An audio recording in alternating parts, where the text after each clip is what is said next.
بسم اللہ الرحمن الرحیم الحمد للہ رب العالمین والصلاة والسلام على سید المرسلین وعلى آلہ واصحابہ اجمعین اما بعد فاعوذ باللہ من الشیطان الرجیم بسم اللہ الرحمن الرحیم وآية لهم أنا حملنا ذريتهم في الفلك المشحون وخلقنا لهم من مثله ما يركبون وإن نشأ نغرقهم فلا صريخ لهم ولا هم ينقذون إلا رحمة منا ومتاعا إلى حين وَإِذَا قِيلَ لَهُمُ اتَّقُوا مَا بَيْنَ أَيْدِيكُمْ وَمَا خَلْفَكُمْ لَعَلَّكُمْ تُرْحَمُونَ وَمَا تَأْتِيهِمْ مِنْ آيَةٍ مِنْ آيَاتِ رَبِّهِمْ إِلَّا كَانُوا عَنْهَا مُعْرِضِينَ صدق اللہ مولانا العظیم۔ وآیۃ، اللہ کی ایک بہت بڑی نشانی یہ ہے، لہم لوگوں کے لیے، انا حملنا ذریتہم فی الفلک المشحون کہ ہم نے ان کی اولاد کو سوار کیا ایک بھری ہوئی کشتی پر۔ طوفان نوح آیا، سارے انسانوں کا اللہ نے خاتمہ کر دیا، مٹھی بھر ایمان والے بچے۔ اس سے پہلے روئے زمین پر کشتی کا علم کا کسی کو کوئی پتہ نہیں تھا، نہ وہاں کشتی اس سے پہلے انسانوں کے پاس تھی۔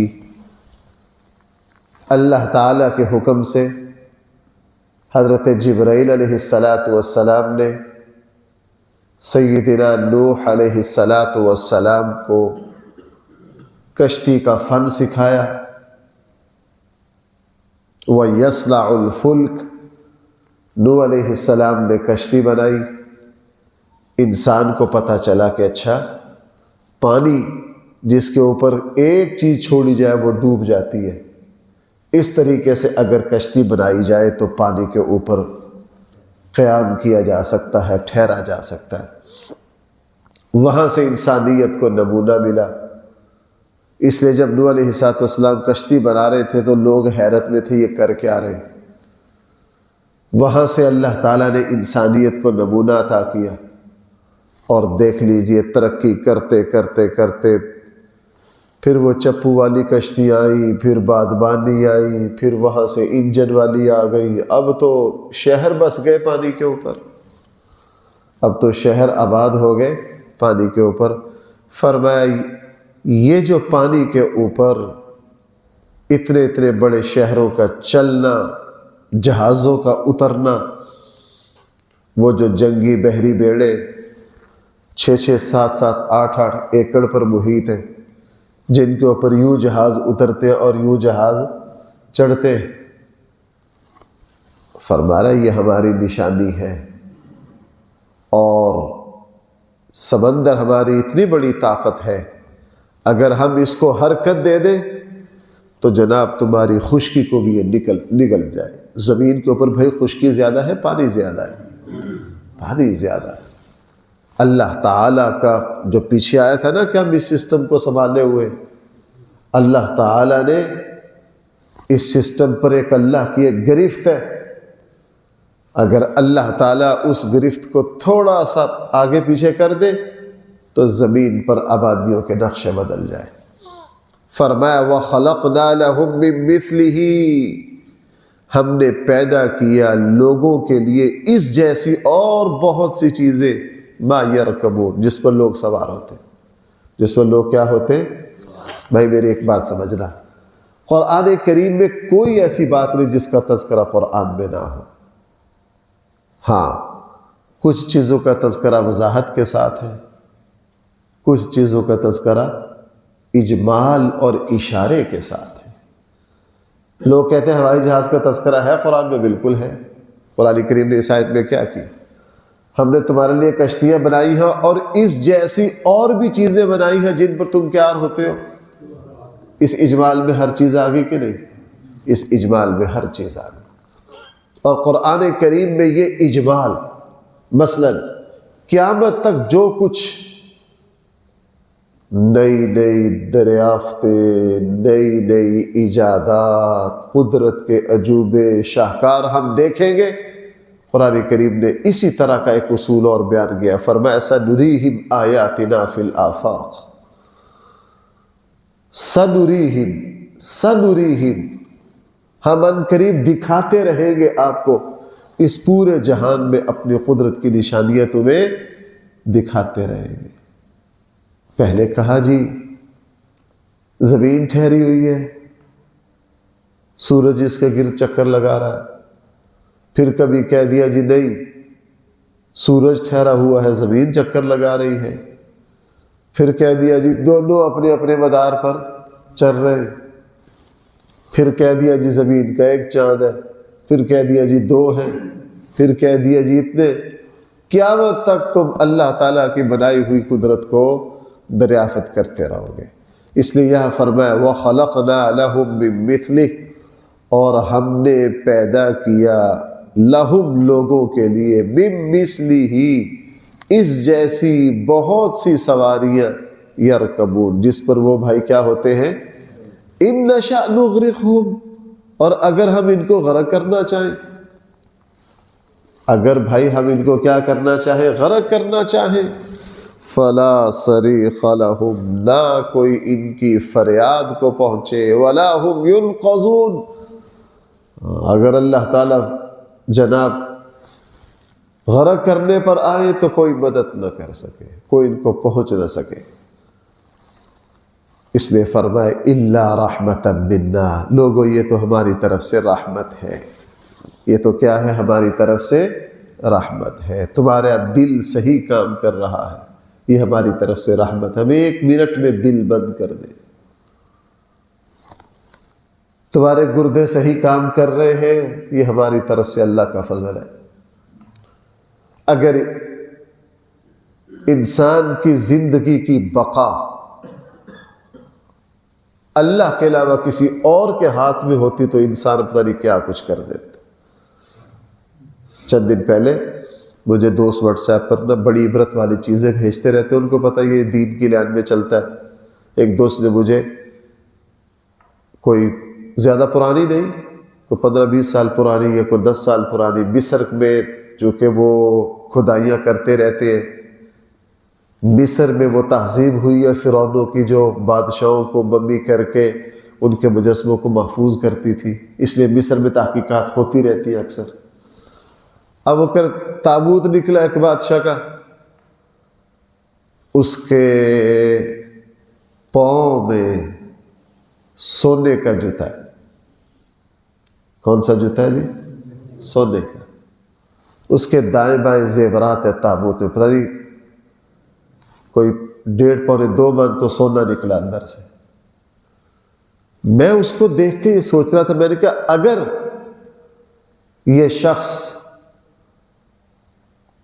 پیسے کے ذریعے، سونے کے ذریعے اپنی زندگی خرید سکتا ہوتا، جو لوگ سونے کے جوتے پہن کے مرے، بھائی کیا ان کو زندگی محبوب نہیں تھی؟ لیکن اللہ تعالیٰ نے زندگی انسانوں کے ہاتھ میں رکھی نہیں ہے، یہ اس بادشاہ کے ہاتھ میں۔ ہم دوائیاں کھاتے ہیں، کھانی چاہیے، سنت ہے، بس جب تک اللہ کا قدرتی نظام ہمیں جینے دے رہا ہے ہم جئیں گے۔ جس طرح پیچھے سے مین سوئچ بند کر دیا جائے تو بھائی یہاں ہر چیز بند ہو جائے گی کہ نہیں؟ بالکل مین سوئچ اللہ کے پاس ہے، زندگی کا مین سوئچ کس کے پاس ہے؟ اللہ کے پاس ہے۔ سنتے ہیں جی فلاں بندے نے کل ہی کہہ رہے تھے جی فلاں صاحب فوت ہو گئے، انہوں نے جی مغرب کی اذان جو ہے وہ مسجد میں دی ہے، اور عشاء کے بعد وہ شادی میں شریک ہوئے، اور صبح 10 بجے ان کا جنازہ ہے۔ 10 بجے ان کا کیا ہے؟ جنازہ ہے۔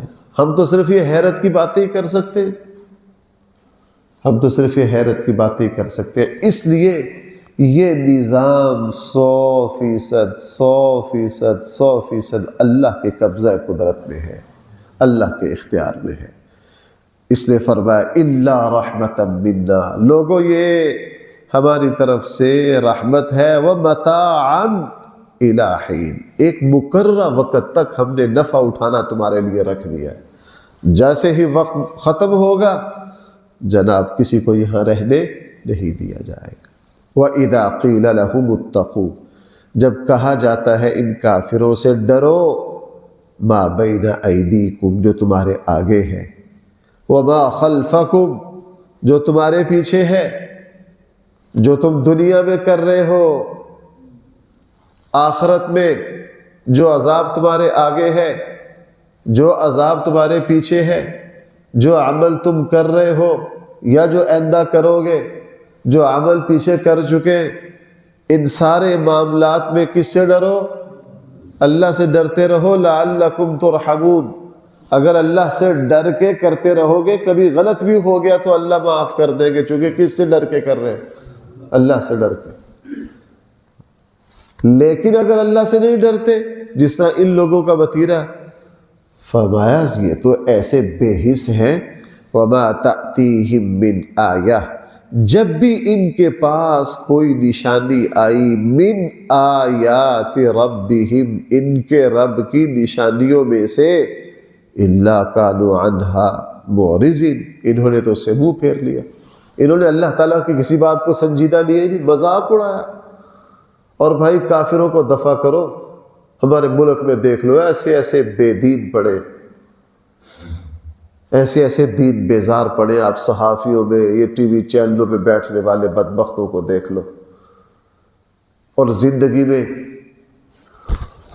ایسے پتہ نہیں کتنے لوگوں سے تو میں مل چکا ہوں۔ ایک صاحب سے میری ایک عزیز، ایک یہاں نوجوان آتے ہیں جمعہ پڑھنے، مجھے ایک مرتبہ کہا مجھ صاحب میرے تائے سے اس طرح بات تھوڑی، میں نے کہا یار میں مناظرے بحث مباحثہ نہیں کرتا، سنجیدگی سے اگر کوئی تھوڑا بہت تبادلہ خیال کرنا چاہے کر لیں۔ انہوں نے اپنے تایا جی کو بھی بلا لیا، ان کے یہاں چائے پر انہوں نے مجھے بھی بلا لیا، 2-2.5 گھنٹے بات ہوئی، اب وہ لمبی داستان ہے۔ میں نے آخر میں ان کو ایک بات کہی، میں نے کہا جی آپ کے جو نظریات ہیں یہ بالکل صحیح ہے، تو پھر آپ اپنے اوپر سے مسلمان ہونے کا نام ہٹا کیوں نہیں لیتے؟ دیکھو نماز آپ کے یہاں نہیں ہے، وہ کہتے ہیں نماز کوئی چیز نہیں، حج پیسے کا ضیاع، قربانی جانداروں پر ظلم ہے۔ اچھا یہاں تک بھی کہ یہ جو رب کے بارے میں تم باتیں کرتے ہو یہ تخیل ہے، بھئی یہ کیا ہے؟ پیچھے کوئی چیز بچی؟ کیا بچا پیچھے؟ وہ لطیفہ ہے نا، استھانوی رحمہ اللہ نے لطیفہ لکھا کہ ایک بندہ پرانے زمانے میں وہ چوڑیاں بیچنے گیا ہے گاؤں میں، ایک دیہاتی بابا تھا، وہ کپڑے میں بندھی ہوئی تھی، اس نے زور سے لاٹھی مار کے کہا یہ کیا ہے؟ اس نے کہا میاں جی ایک اور مار دو، یہ کچھ بھی نہیں ہے، ایک لاٹھی اور مار دو یہ کچھ بھی نہیں ہے۔ جب خدا تخیل ہو گیا، نماز ٹکرے رہ گئی، حج پیسے کا ضیاع ہے، تو پیچھے بچا کیا؟ میں نے کہا پھر آپ اپنے اوپر سے مسلمان کا نام کیوں نہیں ہٹا لیتے؟ اس پر چپ کر گئے، اور میں نے ان کو اس پر چپ رہنے نہیں دینا تھا۔ میں کہا میں آپ کو بتاتا ہوں آپ اس پر یہ دلیری کیوں نہیں کرتے؟ وہ دلیری اس لیے نہیں کرتے کہ اندر سے آپ کو اسلام پسند نہیں ہے، اوپر سے آپ اسلام کی مراعات لینا چاہتے ہیں، تاکہ میری تدفین مسلمانوں میں ہو، میرا نام مسلمانوں میں رہے، مجھے کوئی کافر نہ کہے، مجھے کوئی اللہ کا باغی نہ کہے، میری رشتہ داریاں قائم رہیں، میری خوشی غمیاں مسلمانوں کے ساتھ۔ میں نے کہا اندر سے نہیں آپ اسلام چاہتے، اوپر سے مراعات اسلام آپ چاہتے ہیں۔ اگر آپ سچے ہیں اپنے کفر میں تو پھر اسلام کی مراد سے بھی انکار کر دیجیے، اپنے نام کے ساتھ یہ جو اسلامی نام ہے اس کو ہٹا دیجیے، اپنی وراثت سے جس مسلمان ماں باپ کی وراثت لی ہے اس کا کہہ دیجیے میں تو کافر ہوں، مجھے تو مسلمان ماں باپ سے وراثت مل نہیں سکتی، میری اولاد آگے مسلمان ہے، میری وراثت آگے نہیں جا سکتی۔ میں نے کہا پھر مسلمانوں والی عید بھی نہ، میں نے ان سے پوچھ لیا، میں آ کے کبھی عید کہ ہاں چلا جاتا ہوں ان کے ساتھ عید پڑھنے میں، آ کے شرم تو نہیں آتی جاتے ہوئے؟ بھائی میں غلط تو نہیں کہہ رہا، یہ صرف ایک نہیں ہے، معاشرے میں، ہمارے معاشرے میں ایسے ہزاروں لوگ ہیں وہ اسلام کے بنیادی فرائض کا کلم کھلا انکار کرتے ہیں، صرف انکار نہیں کرتے، مذاق اڑاتے، صرف کیا کرتے؟ انکار ہی نہیں کرتے بھائی، بلکہ کیا کرتے؟ پتہ نہیں مجھے آپ کا کبھی ایسے لوگوں سے واسطہ پڑا ہے نہیں، مجھے بہت واسطہ رہتا ہے ایسے لوگوں کے ساتھ۔ بندہ کہتا ہے یار ان میں اسلام والی کون سی بات ہے؟ ہاں وہی بات، براعات اسلام، اسلام کے فائدے۔ رسول اللہ صلی اللہ علیہ وسلم کی زندگی میں مدینہ منورہ میں 200-250 منافق تھا، قرآن کہہ رہا ہے جس جنگ میں فتح یقینی ہے نا اور پتہ ہے جنگ کوئی نہیں ہونی، پہلی صف میں ہوتے ہیں۔ سورہ حج ہے نا، سورہ حج دوسرے رکوع شروع ہو رہا ہے، وَمِنَ النَّاسِ مَن يَعْبُدُ اللَّهَ عَلَى حَرْفٍ فَإِنْ أَصَابَهُ خَيْرٌ، بعض لوگ کنارے پر کھڑے ہیں، اگر مال غنیمت مل جائے تو اسلام زندہ باد، اگر مال غنیمت نہ ملے تو اسلام مرد آباد۔ یہ اصل میں مفاد پرست ٹولہ ہے، ان کو دین سے کچھ لینا دینا نہیں ہے۔ یہی بات قرآن کریم نے ارشاد فرمایا وَمَا تَأْتِيهِم مِّنْ آیَةٍ مِّنْ آیَاتِ رَبِّهِمْ، جب بھی ان کے پاس ان کے رب کی نشانیوں میں سے، احکام میں سے، آیات میں سے کوئی آیت آتی ہے اِلَّا كَانُوا عَنْهَا مُعْرِضِينَ، کہ اسے منہ پھیر لیتے ہیں۔ وَإِذَا قِيلَ لَهُمْ أَنفِقُوا، یہ اس سے بڑا فراڈ ہے ذرا ان کافروں کا جس کا قرآن تذکرہ کر رہا ہے۔ پڑھ کے دیکھیے، ذرا دیکھیے انسان اپنے رب کے ساتھ کیسی کون کون سی بے ایمانیاں کرتا ہے۔ وَإِذَا قِيلَ لَهُمْ، جب کہا جائے نا ان سے، انفقوا مما رزقکم اللہ، خرچ کرو اس میں سے جو تمہیں کس نے دیا ہے، آگے سے پتہ کیا کہتے ہیں؟ قال الذین کفروا، کافر جواب دیتے ہیں للذین آمنوا، ایمان والوں کو، انطعم، کیا ہم اس شخص کو کھلائیں، لو یشاء اللہ اطعمہ، اگر اللہ اس کو کھلانا چاہتا ہے تو کھلا لے۔ بھائی ذرا دیکھنا میری طرف، ہر مسلمان کیا کہتا ہے؟ رزق کون دیتا ہے؟ ہم میں سے ہر کوئی یہ کہتا ہے ہمیں کون کھلاتا پلاتا ہے؟ بھئی ہمارا ایمان ہے۔ اب کافروں سے جب کہا جائے نا اپنے مال میں سے غریبوں پر خرچ کرو، وہ کہتے ہیں ادھر سے تم کہتے ہو ہر کسی کو رزق اللہ دیتا ہے، تو اپنے اللہ سے کہو نا اس بھوکے کو رزق دو،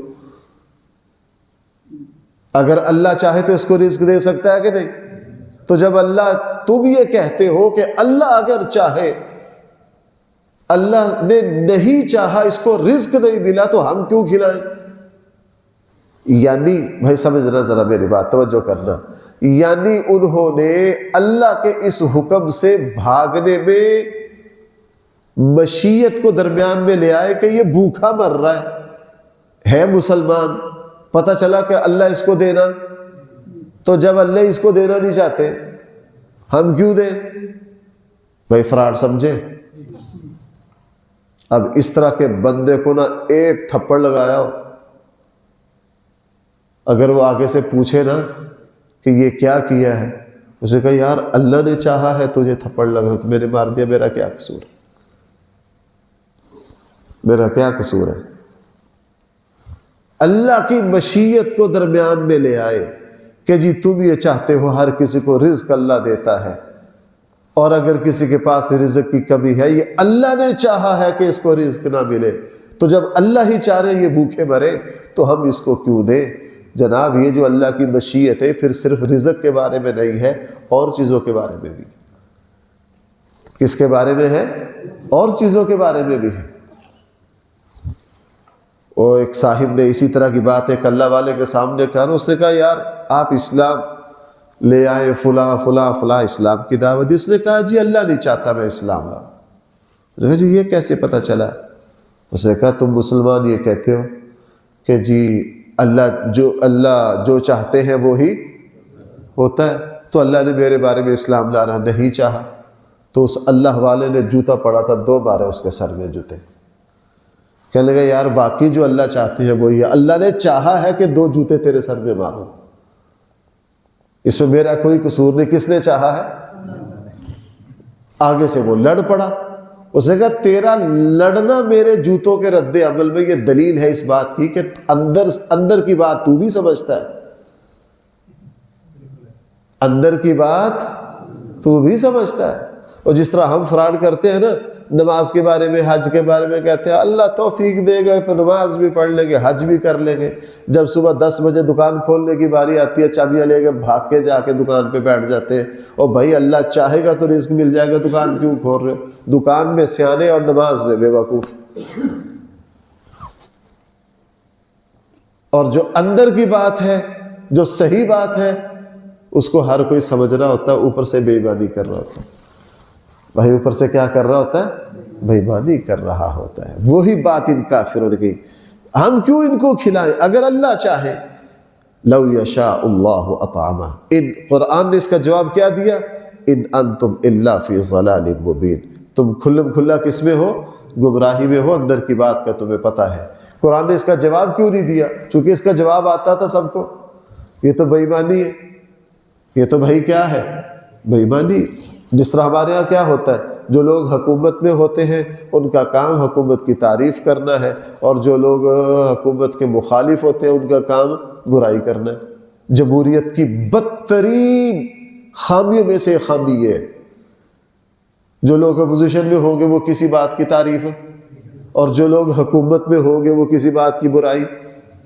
حکومت والے کہیں گے دودھ کی نہریں بہہ رہی ہیں، اور اپوزیشن والے کہیں گے جو پانی کی بہ رہی تھی وہ بھی بند ہو گئی۔ یہ ہے جمہوریت۔ یہ کیا ہے؟ یہ تو ضد برائے ضد ہے۔ یہ بھائی کیا ہے؟ یہ تو ضد برائے ضد ہے۔ اصول یہ ہے کہ جو اچھائی ہے اس کی تعریف کرو، چاہے حکومت میں ہو چاہے ادھر ہو۔